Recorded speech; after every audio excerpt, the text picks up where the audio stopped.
1 বছর রিলেশন করে 5 বছর সংসার আমাদের। আমার স্বামী এতটাই ভালো, তাকে পেয়ে আল্লাহর কাছে শুকরিয়া আদায় করতাম। বাবার মতো সেও আমাকে পরম যত্নে আগলে রাখে। জীবনের সকল ইচ্ছা চাহিদা পূরণ করেছে সে। অভাব কি তা বুঝিনি। ভালোবাসায় সুখে শান্তিতে চলছিল আমাদের সংসার। কে জানতো আমার জীবনে এমন জঘন্য একটা দিন আসবে। আমি কখনো বরের ফোন চেক করিনি। আমি যখন 5 মাসের প্রেগনেন্ট, আম্মু আমাকে ভিডিও কলে দেখবে তাই বরের ফোনটা হাতে নিয়ে ইমোতে গেলাম। স্ক্রিনে যা আসলো আমি তা কল্পনাও করতে পারিনি। অনেক মেয়ের সাথে গোপন কথোপকথন, তাদের সাথে নাকি রুম ডেট করেছে। যে হোটেলে গিয়েছিল সেই হোটেলের লোকের সাথে কিছু কথা। সেদিন আমাকে বলেছিল অনেক সুন্দর করে সাজো, ঘুরতে যাব। সুন্দর করে সেজেছিলাম। বুকের ভেতর কষ্ট, মুখে হাসি নেই, এগুলো তার থেকে লুকিয়ে রাখতে পারছিলাম না। তাকে সেই সব মেয়ের নাম নিয়ে বললাম, আচ্ছা কাকে বেশি সুন্দর লাগে, আমাকে নাকি ওদের? সে আমাকে গালে একটা থাপ্পড় দিয়ে বলল, নেক্সট টাইম আমার ফোন ধরবে না। ঘুষি মেরে চোখে রক্ত বের করে দিল। আমি অজ্ঞান হয়ে গেলাম। সে আমাকে সুস্থ করে বসিয়ে বলে সে এমন করেনি, তার বন্ধু তার সিম দিয়ে ইমো আইডি খুলে এসব করেছে। আমি তাকে অনেক বিশ্বাস করতাম, তাই সে যা বলেছিল মেনে নিয়েছিলাম। কাঁদতে কাঁদতে আমার কসম দিয়ে বলেছিলাম তার বন্ধু করে ঠিক আছে, সে যেন এসব না করে। প্রেগনেন্সির 8 মাসে বাবার বাসায় চলে আসি। একটা কন্যা সন্তানের মা হলাম। সিজারের 15 দিনের মাথায় শ্বশুর আমার মেয়ের আকিকা করার জন্য তাদের বাসায় যেতে বলল।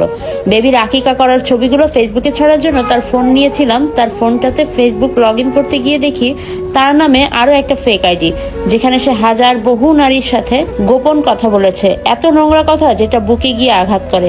সে আমার বেবিকে নিয়ে ঘুমাচ্ছিল। এসব দেখে কেঁদে দেই। সে বলল কি হয়েছে? আমি বললাম এগুলো কি? সে আমাকে বলল তোমাকে না বলেছি আমার ফোন ধরবে না? 15 দিনের সিজার অবস্থায় সে আমার গায়ে হাত তুললো। শ্বশুর শাশুড়ি ননদ সবাই চলে আসলো। সেই সাথে সে তার আইডি ডিলিট করে দিয়েছে। আমার কাছে কোনো প্রমাণ ছিল না। তার বাবা মাকে আমি বিশ্বাস করাতে পারিনি, কিন্তু ননদকে সব খুলে বলেছি। সে বুঝতে পেরেছে আমি মিথ্যা বলিনি। সে বলেছিল এটা সে করেনি, তার বন্ধু তার নাম নিয়ে ফেক আইডি খুলেছে, তার ফোনে লগ ইন করে এসব করেছে। সে সময় তার বোন তাকে বিশ্বাস করেনি। তার বাবা তবুও তাকে ওয়াদা করিয়েছিল যেন এসব কাজ সে না করে এবং এসব বন্ধুর সাথে সে না মেশে। সে আমার হাতে পায়ে ধরে মাফ চেয়েছিল। সে অন্যায় করেনি, তবুও ভুক্তভোগী। সেদিনও তাকে মাফ করলাম। তাকে বিশ্বাস করাটা আমার জীবনের সবচেয়ে বড় ভুল।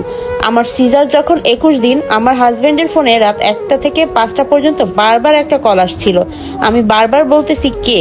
সে বলে এটা একটা ফ্রেন্ড কল দিয়েছে, কিছু টাকা চায়, ফোন রিসিভ করো না। 5টার সময় ঘুম থেকে উঠে দেখি রিং বাজছে। ফোনটা রিসিভ করি, সত্যি দেখি বন্ধু।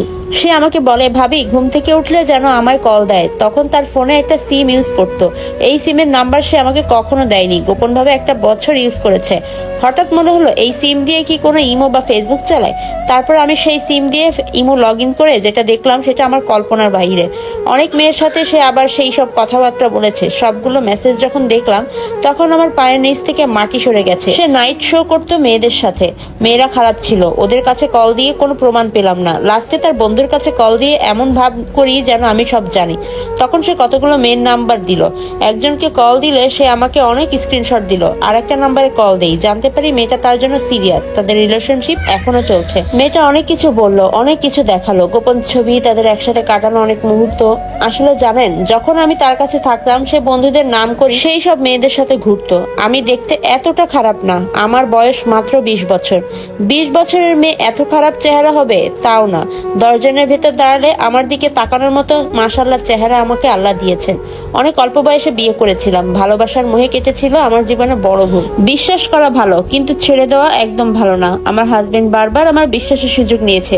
সেই মেয়েটাকে কল দিলাম। সেই মেয়ের সাথে সে লাঞ্চ করেছে, ঘুরেছে, একসাথে নাইট স্টে করেছে। আমার পছন্দের হেলমেট সেই মেয়েকে সে পরিয়েছে, যে হেলমেট আমি আমার নিজের ফ্যামিলির মেম্বার কাউকেই পড়তে দেইনি কখনো। আমি যে বাইকের সিটে তাকে ধরে বসতাম সেই সিটে সে অন্য মেয়েকে বসিয়ে ঘুরেছে। সে আমাকে যে ভালোবাসা দিয়ে খাওয়াতো, ঘুম পাড়াতো, সে সেই ভালোবাসা সেই মেয়েকে দিয়েছে।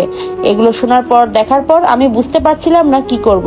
আমি আমার ননদকে সবকিছু পাঠিয়ে দেই। তার ফোন নেই। মেয়ে দেখে হাজারো মেয়ের নাম্বার ছেলের নাম দিয়ে সেভ করা।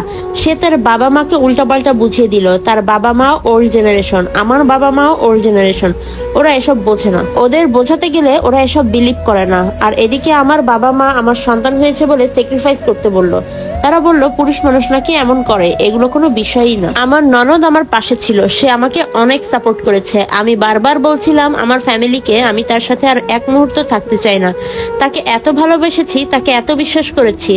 আমার বিশ্বাস এভাবে ভাঙলো 5টা বছর পরকিয়া করে শেষমেশ সে আমার কাছে স্বীকার করলো। সে আমাকে বলল আমার একটা পার্সোনাল লাইফ আছে, আমার পার্সোনাল লাইফে তুমি আসবে না, ঘরের বউ ঘরে থাকবে, জীবনে এনজয় করা প্রয়োজন, তোমাকে কিছু অভাব তো দেয়নি। ফ্যামিলির মুখের দিকে তাকিয়ে এসব সহ্য করলাম, কারণ আমার পাশে কেউ নেই, আমাকে সাপোর্ট করার মতো একটা মানুষও নেই যে আমাকে বলবে এই খারাপ মানুষের সাথে আর থেকো না, আমরা আছি। একদিকে আমার সিজার করা, অন্যদিকে আমার ছোট বাচ্চা, জীবনটা আমার অসহ্য হয়ে গেছে। ফ্যামিলিকে বললাম আমি মানসিকভাবে আর পারছি না এগুলো মেনে নিতে। আমার ফ্যামিলি আমাকে সাপোর্ট করলো না, বলে এভাবেই থাকো। আর এভাবে আমার বুকে কষ্ট চাপিয়ে তার সাথে আছি, কিন্তু তাকে দেখলে আমার ঘৃণা হয়, কষ্ট হয়, বুকের ভেতরে একটা চাপা কষ্ট। আমি এখন আর হাসি না। তাকে বলেছি পার্সোনাল লাইফ এগুলো বাদ দিয়ে প্লিজ আমাকে ভালোবাসো। সে আমাকে বলেছে আমাকে আর লাগবে না, প্রয়োজন নেই। যদি আমি থাকি তাহলে তার পার্সোনাল লাইফ তাকে এনজয় করতে দিতে হবে। সবশেষে একটাই কি কথা, বেকার পুরুষকে বিয়ে করাই ঠিক ছিল। দিন শেষে ভালোবাসতো, অভাব থাকতো, কিন্তু ঠকাতো না। নারীর চেহারা সুন্দর হওয়ার থেকে ভাগ্যটা সুন্দর হওয়া খুব জরুরি।